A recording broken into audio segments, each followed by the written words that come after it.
नमस्ते। तो आज का टॉपिक है कि कई बार नेगेटिव एनर्जी रिमूवल फेल क्यों हो जाता है या ब्लैक मैजिक रिमूवल फेल क्यों हो जाता है। इसके बारे में हम आज बात करेंगे। ओके, कि जब तुम्हारा फेथ कम हो जाता है और जब तुम्हारा जो है डिसरिस्पेक्ट शुरू हो जाती है उन एनर्जीज़ के लिए, तो ये चीज़ ख़त्म क्यों हो जाती है। ओके, तो ये हम आज इसके बारे में बात करेंगे, क्योंकि one of my clients had asked, not one, काफ़ी लोगों ने पूछा था कि हमको कई बार ऐसे सुनने में आता है कि सब क्योर हो गया है, सब कुछ इलाज हो गया है, सब नेगेटिव चीज़ें निकल गई हैं, लेकिन उसके बाद भी कुछ लोग होते हैं जो यही सोचते रहते हैं कि अभी भी हमारे साथ कुछ अच्छा नहीं हो रहा, अभी भी हमें नहीं लगता कि हमारा पूरा काम हुआ है या प्रोसेस हुआ है। तो ऐसा क्या सच में होता है और क्यों ऐसा होता है कि एक इंसान क्योर होकर कम्प्लीटली निकल गया, काम तो सेम किया था हीलर ने और एनिमीज़ भी दूसरे के ऐसे ही थे जितने इसके थे, तो ऐसा क्यों है कि इसका प्रोसेस काम नहीं किया जो इसको ऐसा लगता है। तो उसमें मैं क्लियर बात ये बता दूं, मैं हमेशा बोलती हूँ कि अगर बिलीफ है, अगर फेथ है, अगर विश्वास है, तो ही इन कामों को ठीक कराने के लिए आगे बढ़ो जो सुपरनैचुरल चीज़ें हैं, क्योंकि इनका कोई प्रूफ नहीं होता कि ये है और इनका ये भी प्रूफ नहीं है कि ये नहीं है, ये चली गई हैं। दोनों ही चीज़ों का प्रूफ नहीं होता।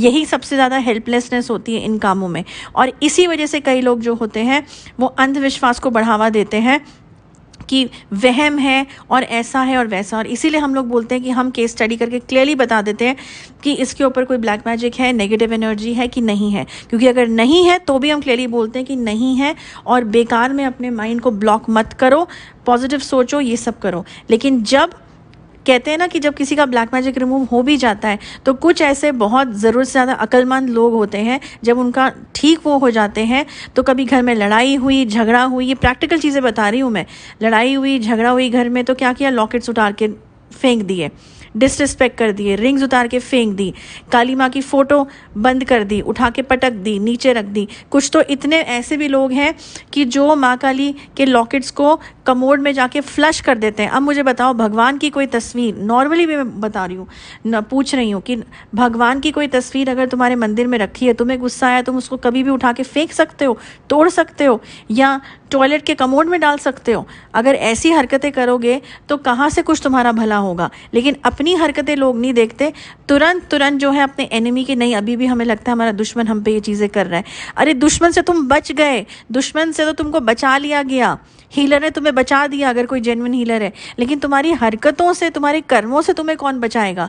जो तुम इतने ज़्यादा अब अपने को कहते हैं ना आगे समझने लगे हो, तेज़ समझने लगे हो कि अब ठीक हो गए तो कोई बात नहीं, अब हम तो बोलेंगे पूजा से थोड़े कोई काम बनाए, रिमूवल से थोड़े कुछ काम बनाए, ये तो हमारा अपने आप ही बन गया, जो है हमने कोशिश करी इसलिए बन गया। तो अगर इतना ही कॉन्फिडेंट थे तो क्यों आए रिमूवल करवाने, क्यों आए किसी चीज़ को ठीक कराने।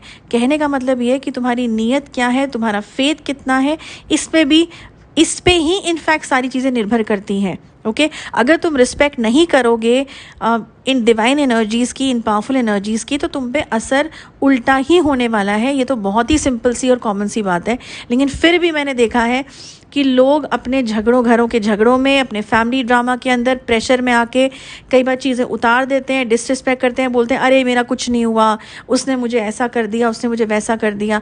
तुम्हारा दुश्मन तुम्हारा इतना बड़ा दुश्मन नहीं है जितना तुम खुद अपने आप के दुश्मन हो। जब तुम इन चीज़ों को पे फेथ करना छोड़ देते हो, जब इन चीज़ों पे रिस्पेक्ट करना छोड़ देते हो, ये बहुत क्लियर बात है। और बहुत से लोगों के साथ इस तरीके से चीज़ें होती हैं कि वो ठीक होके दोबारा इन चीज़ों में फंस जाते हैं, चाहे कितना भी स्ट्रॉन्ग क्योर क्यों ना हो। क्योंकि सात्विक हीलिंग का मैं तुम्हें बिल्कुल बता दूं कि सिर्फ और सिर्फ जो जिसके ऊपर प्रोटेक्शन दी जाती है, अगर वो चाहे तो अपनी प्रोटेक्शन जो है तोड़ सकता है, वो चाहे तो उस प्रोटेक्शन को ख़त्म कर सकता है। पावरफुल डिवाइन एनर्जी, सात्विक एनर्जीज़ की डिसरिस्पेक्ट करके उसका दुश्मन उसको ख़राब नहीं कर सकता, उस पर वार नहीं कर सकता, उसकी प्रोटेक्शन उसके पास होती है। वो खुद अपनी हरकत से, इस तरीके की हरकत से या अनथैंकफुलनेस जिसको कहते हैं ना शुक्रेपन से, बार बार कि मेरा कुछ नहीं हुआ, मेरा कुछ नहीं हुआ, बार बार यही सोचते रहना, पता नहीं क्या एक्सपेक्ट करा था कि क्या हो जाएगा, इससे वो अपना काम ख़राब करता है। जब वो अपने हीलर को अननेसेसरीली क्वेश्चन करता है, ठीक है, अगर कोई जेन्युइन इंसान नहीं है तो अलग बात है, लेकिन अगर जेन्युइनली उसने तुम्हारा काम करा है और अगर जेन्युइनली उसने तुम्हें प्रोटेक्शन दी है, तो बार बार तुम अगर यही सोचते रहोगे नहीं मुझे अभी भी वहम है, मुझे नहीं हुआ, तो वो होती हुई चीज़ भी तुम्हें महसूस नहीं होगी।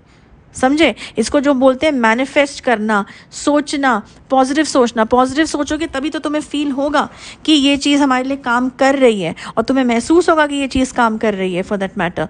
लेकिन अगर अपनी मन मर्जी से कभी तैश में आके, गुस्से में आके उस चीज़ की डिसरिस्पेक्ट कर दी कि अरे उतना तो नहीं हुआ जितना हमने सोचा था, हमारे साथ तो कुछ भी नहीं हुआ, तो वाकई में कुछ नहीं होगा, तो तुम अपने दुश्मन खुद होगे।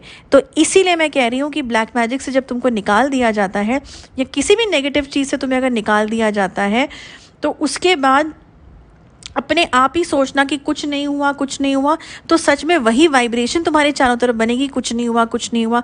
और जो एनर्जीज तुमको प्रोटेक्ट कर रही हैं, जो पॉजिटिव एनर्जी जिनको इतनी अहमियत देनी चाहिए, उनको थैंकफुल उनके प्रति रहना चाहिए, उन्हीं को अगर तुम कोसते रहोगे, उन्हीं की तुम बेइज्जतियां करते रहोगे, तो कहाँ से तुम्हारा भला होगा? ये तो कॉमन सेंस की बात है।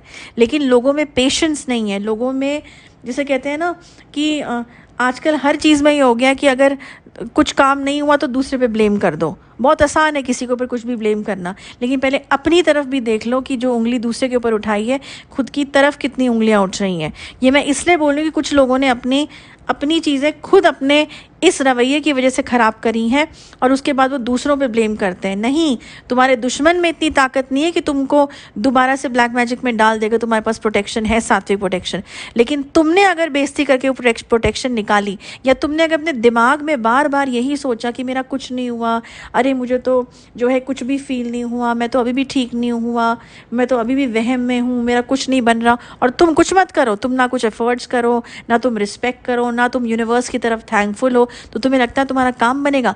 कभी नहीं बनेगा। इससे अच्छा तो किसी हीलर के पास जाओ ही मत, किसी इंसान के पास जाओ ही मत कुछ ठीक होने। अगर तुम्हें लगता है तुम अपना सब कुछ अपने आप ठीक कर सकते हो, तो आने की क्या ज़रूरत है? अगर फेथ नहीं है तो कहते हैं ना, श्रद्धा पे ये सब सारी चीज़ें टिकी हुई हैं। तुम्हारी भक्ति, तुम्हारी श्रद्धा, तुम्हारे विश्वास पे ये चीज़ें बहुत टिकी हुई हैं। इस चीज़ को हमेशा याद रखो।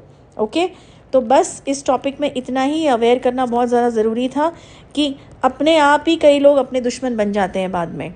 ओके, तो ऐसा मत होने दो। इन चीज़ों को समझो, अपनी नीयत को समझो, हमेशा यूनिवर्स की तरफ थैंकफुल हो कि हमें एक दरवाज़ा खुला, हमें मौका मिला, कि हमें एक अपॉर्चुनिटी मिली, हमें ब्लेसिंग मिली। और कई बार तुम्हारे कर्म इतने ख़राब होते हैं कि वक्त भी लग जाता है उस चीज़ को होने में, तो हमें यही सोचना चाहिए कि कम से कम हमारी जान तो बच गई, अभी धीरे धीरे धीरे हम ठीक हो जाएंगे। जब हम इतने कहते हैं ना, इतने आगे तक पहुँचे, तो इसके आगे भी पहुँचेंगे। लेकिन पेशेंस और सही सोच, सही नीयत और रिस्पेक्ट रखनी बहुत ज़रूरी है, अपने हीलर के लिए भी और डिवाइन एनर्जीज़ के लिए भी, वरना कुछ काम नहीं बनेगा, बनता हुआ काम बिगड़ जाएगा। ये ध्यान में रखो। ओके, बस आज के लिए इतना ही topic. Next week another topic. Till then, good bye.